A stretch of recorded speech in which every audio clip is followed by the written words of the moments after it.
It is September 27th, and I welcome you to the audio edition of St. Giles in the Word. We will read Mark 14 and Proverbs 12 from the New International Translation today. Let's begin in the Gospel of Mark.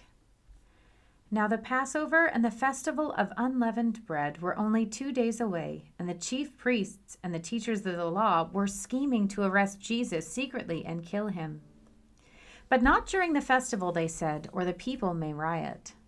While he was in Bethany, reclining at the table in the home of Simon the leper, a woman came with an alabaster jar of very expensive perfume, made of pure nard. She broke the jar and poured the perfume on his head. Some of those present were saying indignantly to one another, "Why this waste of perfume? It could have been sold for more than a year's wages and the money given to the poor." And they rebuked her harshly. "Leave her alone," said Jesus. "Why are you bothering her? She has done a beautiful thing to me. The poor you will always have with you, and you can help them any time you want, but you will not always have me. She did what she could. She poured perfume on my body beforehand to prepare for my burial. Truly, I tell you, wherever the gospel is preached throughout the world, what she has done will also be told in memory of her." Then Judas Iscariot, one of the 12, went to the chief priests to betray Jesus to them. They were delighted to hear this and promised to give him money, so he watched for an opportunity to hand him over.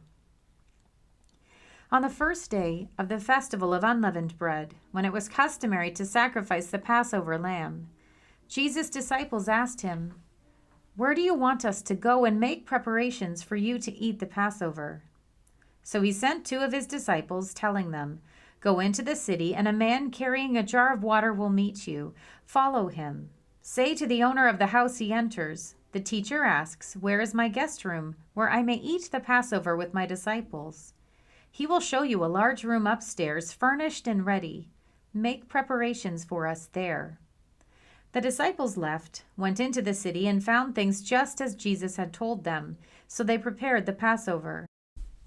When evening came, Jesus arrived with the 12. While they were reclining at the table eating, he said, "Truly I tell you, one of you will betray me, one who is eating with me." They were saddened, and one by one they said to him, "Surely you don't mean me?" "It is one of the 12, he replied, "one who dips bread into the bowl with me. The Son of Man will go just as it is written about him. But woe to that man who betrays the Son of Man. It would be better for him if he had not been born." While they were eating, Jesus took bread, and when he had given thanks, he broke it and gave it to his disciples, saying, "Take it, this is my body." Then he took a cup, and when he had given thanks, he gave it to them, and they all drank from it.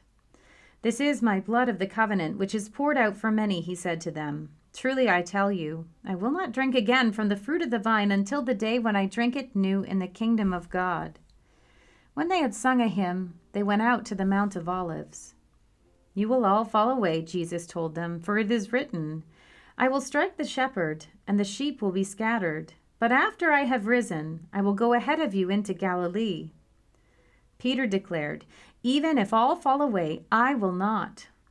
"Truly I tell you," Jesus answered, "today, yes, tonight, before the rooster crows twice, you yourself will disown me 3 times." But Peter insisted emphatically, "Even if I have to die with you, I will never disown you." And all the others said the same. They went to a place called Gethsemane, and Jesus said to his disciples, "Sit here while I pray." He took Peter, James, and John along with him, and he began to be deeply distressed and troubled. "My soul is overwhelmed with sorrow to the point of death," he said to them. "Stay here and keep watch." Going a little farther, he fell to the ground and prayed that, if possible, the hour might pass from him. "Abba, Father," he said, "everything is possible for you. Take this cup from me, yet not what I will, but what you will." Then he returned to his disciples and found them sleeping. "Simon," he said to Peter, "are you asleep? Couldn't you keep watch for an hour? Watch and pray so that you will not fall into temptation. The spirit is willing, but the flesh is weak." Once more he went away and prayed the same thing. When he came back, he again found them sleeping because their eyes were heavy. They did not know what to say to him. Returning the third time, he said to them, "Are you still sleeping and resting? Enough! The hour has come.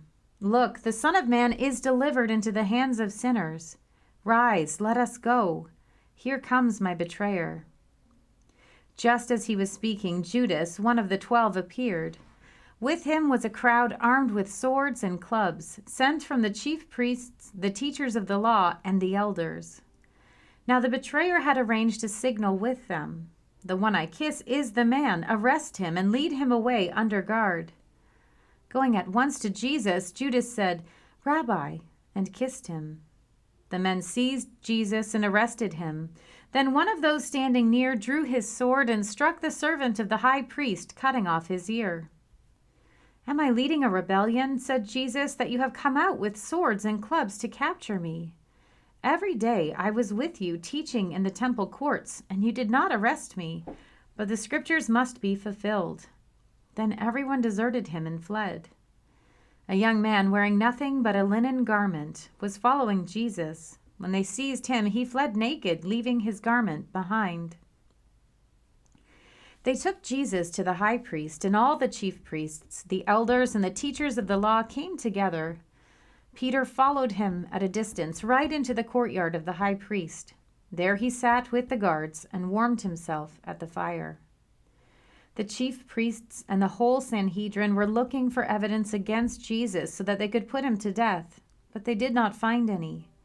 Many testified falsely against him, but their statements did not agree. Then some stood up and gave this false testimony against him. "We heard him say, 'I will destroy this temple made with human hands, and in 3 days will build another not made with hands.' Yet even their testimony did not agree." Then the high priest stood up before them and asked Jesus, "Are you not going to answer? What is this testimony that these men are bringing against you?" But Jesus remained silent and gave no answer. Again the high priest asked him, "Are you the Messiah, the Son of the Blessed One?" "I am," said Jesus, "and you will see the Son of Man sitting at the right hand of the Mighty One and coming on the clouds of heaven." The high priest tore his clothes. "Why do we need any more witnesses?" he asked. "You have heard the blasphemy. What do you think?" They all condemned him as worthy of death.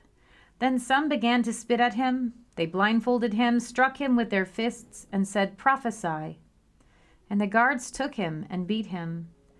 While Peter was below in the courtyard, one of the servant girls of the high priest came by.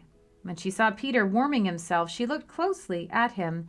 "You also were with that Nazarene Jesus," she said. But he denied it. "I don't know or understand what you're talking about," he said, and went out into the entryway.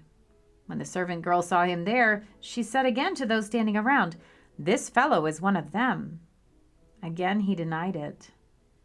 After a little while, those standing near to Peter said, "Surely you are one of them, for you are a Galilean."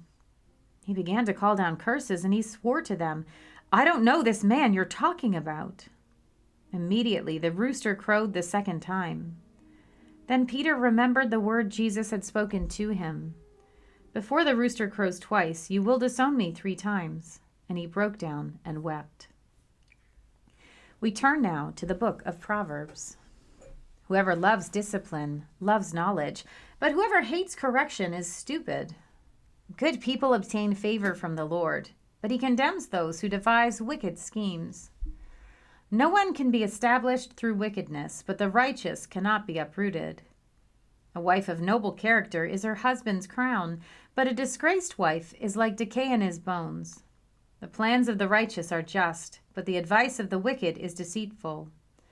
The words of the wicked lie in wait for blood, but the speech of the upright rescues them. The wicked are overthrown and are no more, but the house of the righteous stands firm. A person is praised according to their prudence, and one with a warped mind is despised. Better to be a nobody and yet have a servant than pretend to be somebody and have no food. The righteous care for the needs of their animals, but the kindest acts of the wicked are cruel. Those who work their land will have abundant food, but those who chase fantasies have no sense.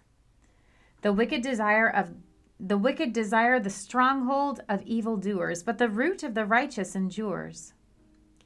Evildoers are trapped by their sinful talk, and so the innocent escape trouble. From the fruit of their lips, people are filled with good things, and the work of their hands brings them reward. The way of fools seems right to them, but the wise listen to advice. Fools show their annoyance at once, but the prudent overlook an insult. An honest witness tells the truth, but a false witness tells lies.